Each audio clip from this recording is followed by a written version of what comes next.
मालेगावमध्ये इराणचे नेते Ayatollah खोमेनींचे banner झळकलेले आहेत। मोहरमच्या निमित्तानं शिया समुदायाची मालेगावात मिरवणूक निघाली। पोलिसांचा मोठा फौजफाटा देखील या ठिकाणी तैनात होता।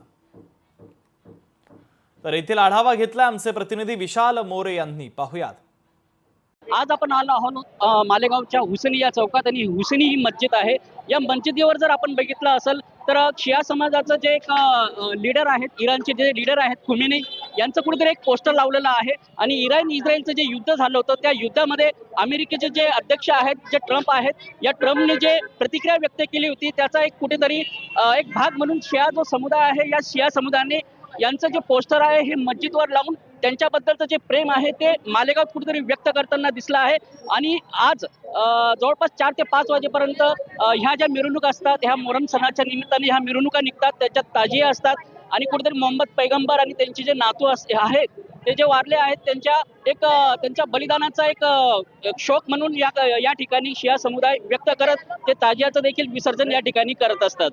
मी विशाल मोरे, लोकशाही न्यूज, मालेगाव। लोकशाही मराठी ऐका, पहा, जागरूक रहा।